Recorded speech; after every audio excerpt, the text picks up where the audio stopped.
Bismillahirrahmanirrahim. Assalamualaikum warahmatullahi wabarakatuh. Sebelumnya, perkenalkan nama saya Umi Kalsum Saliman dengan NIM A11121009. Saya dari kelas A Pendidikan Bahasa dan Sastra Indonesia, Fakultas Keguruan dan Ilmu Pendidikan, Universitas Tadulako. Saya membuat video ini untuk menyelesaikan tugas mata kuliah pengantar pendidikan mengenai meringkas kembali materi pada pertemuan 9 sampai 15. Dosen pengampu Ibu Rafika, SPD, MPD. Baiklah, materi yang pertama yaitu pendidikan seumur hidup. Pengertian pendidikan seumur hidup.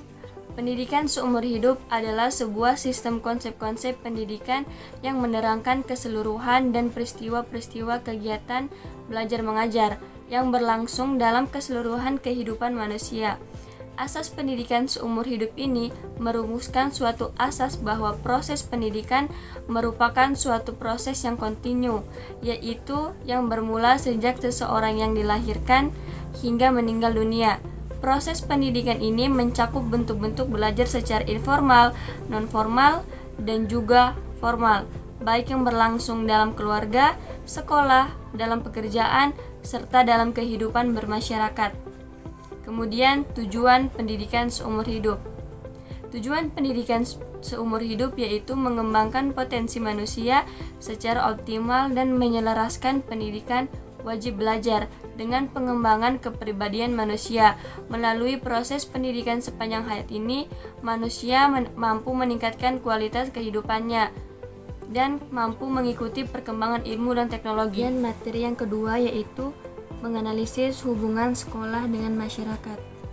Pengertian hubungan sekolah dengan masyarakat. Hubungan sekolah dengan masyarakat pada hakikatnya adalah suatu sarana yang cukup mempunyai peranan yang menentukan dalam rangka usaha mengadakan pembinaan, pertumbuhan, dan pengembangan murid-murid di sekolah. Kemudian, tujuan hubungan sekolah dengan masyarakat. Yang pertama yaitu mengembangkan mutu belajar dan pertumbuhan anak-anak. Yang kedua, meningkatkan tujuan dan mutu kehidupan masyarakat. Yang ketiga, mengembangkan pengertian, antusiasme, dan partisipasi masyarakat. Kemudian manfaat hubungan sekolah dengan masyarakat. Manfaat hubungan sekolah dengan masyarakat. Yang pertama yaitu masyarakat dapat mengetahui hal-hal persekolahan dan inovasi-inovasinya. Kemudian yang kedua, kebutuhan-kebutuhan masyarakat tentang pendidikan lebih mudah diwujudkan. Kemudian yang ketiga yaitu menyalurkan kebutuhan berpartisipasi dalam pendidikan. Dan yang keempat, melakukan tekanan atau tuntutan terhadap sekolah. Kemudian manfaat bagi sekolah. Yang pertama yaitu mendapatkan koreksi dari kelompok penuntut. Kemudian yang kedua, mendapatkan dukungan moral dari masyarakat. Yang ketiga, memudahkan meminta bantuan dan material dari masyarakat. Yang keempat, memudahkan pemakaian media pendidikan di masyarakat. Kemudian, jenis-jenis hubungan sekolah dengan masyarakat. Apa sih jenis-jenis hubungan sekolah dengan masyarakat? Yaitu yang pertama adalah hubungan edukatif. Hubungan edukatif adalah hubungan kerjasama dalam hal mendidik murid antara guru di sekolah dan orang tua di dalam rumah. Kemudian yang kedua yaitu hubungan kultural. Hubungan kultural adalah usaha kerjasama antara sekolah dan masyarakat yang memungkinkan adanya saling membina dan mengembangkan kebudayaan masyarakat di tempat sekolah itu berada. Kemudian yang ketiga yaitu hubungan institusional. Hubungan institusional adalah hubungan kerjasama antara sekolah dengan lembaga-lembaga atau instansi-instansi resmi baik swasta maupun pemerintah. Materi yang selanjutnya yaitu pembangunan dan pendidikan. A. Pengertian pendidikan dan pembangunan. Pendidikan adalah pembelajaran pengetahuan, keterampilan, dan kebiasaan sekelompok orang yang diturunkan dari satu generasi ke generasi yang berikutnya melalui pengajaran, pelatihan, atau penelitian. Kemudian pengertian pembangunan.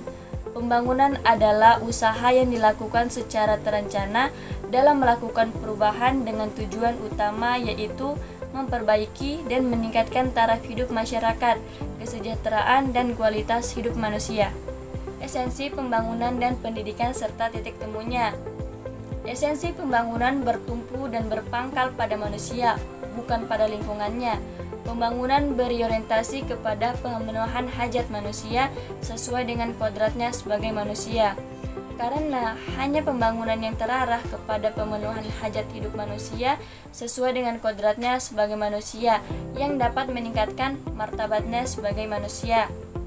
Peningkatan martabat manusia selaku manusia menjadi tujuan final pembangunan.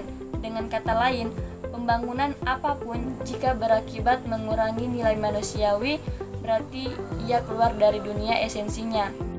Kemudian materi yang selanjutnya yaitu mazhab-mazhab pendidikan. Pengertian mazhab pendidikan.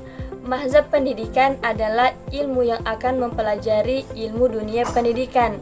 Pada dasarnya, filsafat pendidikan memiliki tinjauan yang sangat luas, tidak hanya meninjau mengenai realita, akan tetapi juga meninjau sudut pandang terhadap dunia dan sudut pandang terhadap hidup seseorang dalam dunia pendidikan, sehingga dapat melahirkan pengetahuan baru, sains, dan melahirkan cabang ilmu baru.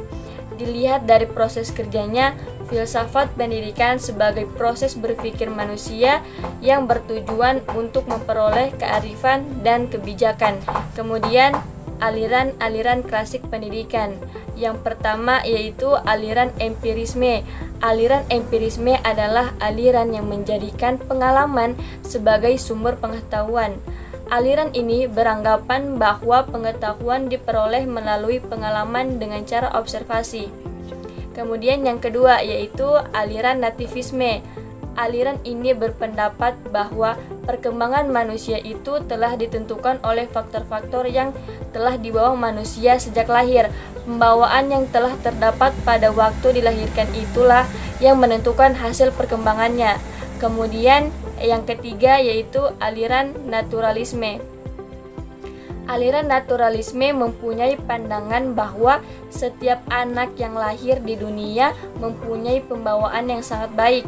Namun, pembawaan tersebut akan menjadi rusak karena pengaruh lingkungan, sehingga naturalisme sering disebut sebagai negativisme. Kemudian yang keempat yaitu aliran konvergensi. Aliran konvergensi merupakan gabungan antara aliran empirisme dengan aliran nativisme. Aliran ini menggabungkan arti penting hereditas atau pembawaan dengan lingkungan sebagai faktor-faktor yang berpengaruh dalam perkembangan manusia. Kemudian materi yang selanjutnya yaitu menganalisis permasalahan pendidikan. Masalah pokok pendidikan yang ada di Indonesia. Apa saja sih masalah pokok pendidikan yang ada di Indonesia? Yang pertama yaitu masalah pemerataan pendidikan. Masalah pemerataan pendidikan adalah sebuah persoalan bagaimana sistem pendidikan dapat menyediakan kesempatan yang seluas-luasnya kepada seluruh warga negara untuk memperoleh pendidikan, sehingga pendidikan itu menjadi wahana bagi pembangunan sumber daya manusia untuk menunjang pembangunan. Kemudian yang kedua yaitu masalah efisiensi pendidikan. Masalah efisiensi pendidikan mempersoalkan bagaimana suatu sistem pendidikan mendayagunakan sumber daya yang ada untuk mencapai tujuan pendidikan. Jika penggunaannya hemat dan tepat sasaran, dapat dikatakan efisiensinya tinggi. Kemudian yang ketiga yaitu masalah relevansi pendidikan. Relevansi menurut Kamus Besar Bahasa Indonesia berarti hubungan atau kaitan. Maksudnya yaitu hubungan antara hasil keluaran output pendidikan dengan sumber daya manusia yang dibutuhkan oleh pembangunan. Tugas pendidikan yaitu menyiapkan sumber daya manusia untuk pembangunan. Kemudian yang keempat yaitu masalah mutu pendidikan. Masalah mutu pendidikan muncul ketika hasil pendidikan belum mencapai taraf seperti yang diharapkan. Rendahnya kualitas sumber daya manusia pendidikan dan sistem pendidikan yang kita pakai dapat menjadi penyebab dari permasalahan tersebut. Faktor yang mempengaruhi masalah pendidikan. Apa saja sih faktor yang mempengaruhi permasalahan pendidikan? Yaitu yang pertama, yaitu perkembangan iptek Yang kedua, laju pertumbuhan penduduk dan perkembangan penduduk. Kemudian yang ketiga yaitu aspirasi masyarakat. Yang keempat, keterbelakangan budaya dan sarana hidup. Kemudian materi yang selanjutnya yaitu menjelaskan sistem pendidikan nasional. Pengertian sistem pendidikan nasional. Sistem pendidikan nasional merupakan upaya terencana dalam mewujudkan proses dan suasana pembelajaran agar pelajar aktif dalam mengembangkan potensi dirinya.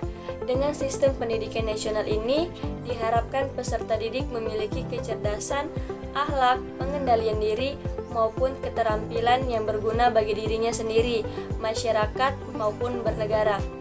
Kemudian jenis-jenis sistem pendidikan nasional. Yang pertama yaitu pendidikan profesi, yang kedua pendidikan umum, yang ketiga pendidikan keagamaan, yang keempat pendidikan vokasi, yang kelima pendidikan akademik, dan yang terakhir yaitu pendidikan khusus. Fungsi sistem pendidikan nasional.